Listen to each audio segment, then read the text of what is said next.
Hi friends, എല്ലാ കൂട്ടുകാർക്കും എൻ്റെ ഒരു പുതിയ വീഡിയോയിലേക്ക് സ്വാഗതം. അപ്പോൾ ഈ വീഡിയോയിൽ ഞാൻ പറയാൻ പോകുന്നത് ഞാൻ ഉപയോഗിക്കുന്ന ഫോണ് അതിൻ്റെ ഒരു ഫുൾ റിവ്യൂ ആണ്. ഞാൻ ഒരുപാട് സുഹൃത്തുക്കൾ എന്നോട് ചോദിച്ചിട്ടുണ്ട് ഞാൻ വീഡിയോ ഷൂട്ട് ചെയ്യാനായിട്ട് ഏത് ഫോണാണ് ഉപയോഗിക്കുന്നതെന്ന്. അപ്പോൾ അതിനെ കുറിച്ചിട്ടുള്ള കുറച്ച് ഡീറ്റെയിൽസാണ്. അപ്പോൾ നമുക്ക് വീഡിയോയിലേക്ക് കിടക്കാം. അപ്പോൾ ഒരുപാട് സുഹൃത്തുക്കൾ എന്നോട് ചോദിച്ചിട്ടുള്ളൊരു കാര്യമാണ്, ഞാൻ ആക്ച്വലി ഒരു മൊബൈൽ ഫോൺ വഴിയാണ് ഞാൻ ഷൂട്ട് ചെയ്യാനൊക്കെ ഉപയോഗിക്കാറുള്ളത്. അപ്പോൾ അതിനെക്കുറിച്ചിട്ടുള്ള ഒരു മൊബൈൽ ഫോണിനുള്ള ഒരു റിവ്യൂ ആണ്. ഞാൻ ഉപയോഗിക്കുന്ന phone Samsung Galaxy J7 Nest ആണ്. അപ്പോൾ നമുക്ക് ഒട്ടും വൈകാതെ 8 മാസങ്ങൾക്ക് ശേഷമാണ് ഞാൻ ഈ ഒരു ഫോൺ വാങ്ങിയിട്ട്. ഏകദേശം ഞാനൊരു 8 മാസമായി. അപ്പോൾ നമുക്ക് ഈ വീഡിയോയിലോട്ട് കിടക്കാം. ഇനിയിപ്പോൾ വെറുതെ സമയമൊക്കെ കളഞ്ഞ് നിങ്ങളെ വെറുപ്പിക്കണ്ടല്ലോ. അപ്പോൾ ഇതാണ് എൻ്റെ phone, Samsung Galaxy J7 Nest ആണ്. ഏകദേശം 13,000 രൂപ ഞാൻ ഈ ഒരു ഫോൺ വാങ്ങിയപ്പോൾ എനിക്ക് ഇതിന് ആയിട്ടുണ്ട്. 13,000 രൂപ ഉണ്ട്. നല്ല അടിപൊളി ഫോൺ, ഡുവൽ സിമ്മാണ് ഈ ഒരു ഫോൺ വരുന്നത്. അടിപൊളിയാണ്. ക്യാമറ 13 മെഗാ പിക്സലാണ്. ബാക്കിൽ തന്നെ നമുക്കൊരു ഫ്ലാഷ് ലൈറ്റും അവൈലബിൾ ആണ്.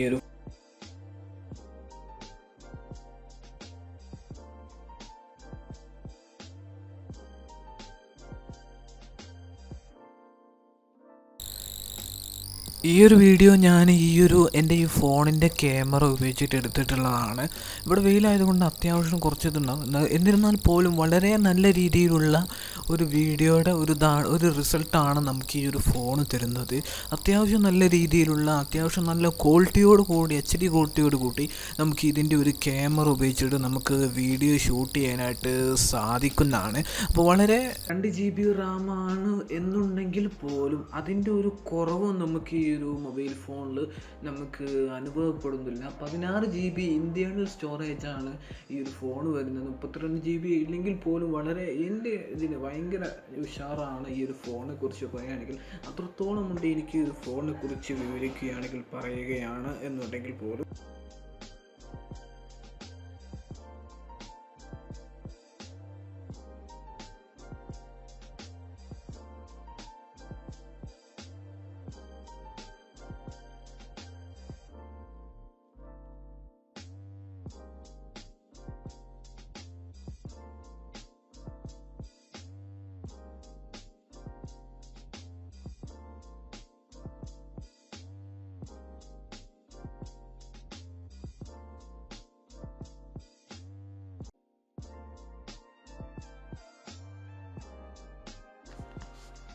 ഈ ഫിംഗർ സെൻസറും അങ്ങനെയുള്ള ലോക്കുകളൊന്നും ഇല്ല എന്നുണ്ടെങ്കിൽ പോലും അതിൻ്റെ ഒരു കുറവ് പോലും നമുക്ക് ഈ ഒരു ഫോൺ ഉപയോഗിച്ചാൽ നമുക്ക് അനുഭവപ്പെടുന്നില്ല.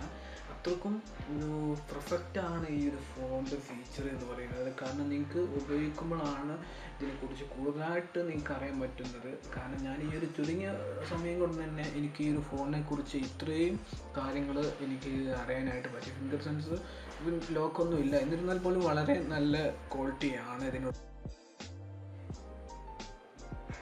മറ്റൊരു ഫീച്ചർ ഈ ഒരു ഫോണിൽ നമുക്ക് അവൈലബിൾ ആണ്, സാംസങ് പേ മിനി എന്നാണ്. ഈ ഒരു ഫീച്ചറിലൂടെ നമുക്ക് എന്ത് ചെയ്യാം, നമ്മുടെ ആ ഒരു ഫീച്ചറിൽ നമുക്ക് ലോഗിൻ ചെയ്തിട്ട് നമ്മുടെ ATM കാർഡൊക്കെ ഇതിൽ ഓപ്പൺ ആക്കി അത് വെച്ചിട്ട് നമുക്ക് സാധനങ്ങളൊക്കെ പർച്ചേസ് ചെയ്യാനൊക്കെ ആയിട്ട് സാധിക്കും. അതിന് കൂടുതൽ ഫീച്ചറുകൾക്ക് അറിയാനായിട്ട് സാധിക്കും. കാരണം വളരെ നല്ലതായിട്ടുള്ള ഒരു ഓപ്ഷൻ തന്നെയാണ് സാംസങ് പേ മിനി എന്നുള്ള. എനിക്ക് തോന്നുന്നു ഇപ്പോൾ ഈ ഇറങ്ങിയിട്ടുള്ള സാംസങ്ങിൻ്റെ ഈ ഒരു ഫോണുകളിൽ മാത്രമേ ഉള്ളൂ എന്ന്.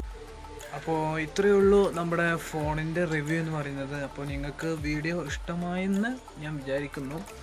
അപ്പോൾ അടുത്തൊരു വീഡിയോയിൽ മറ്റൊരു ഇൻട്രസ്റ്റിംഗ് സബ്ജക്റ്റുമായിട്ട് നമുക്ക് വീണ്ടും കാണാം. Okay guys, thank you.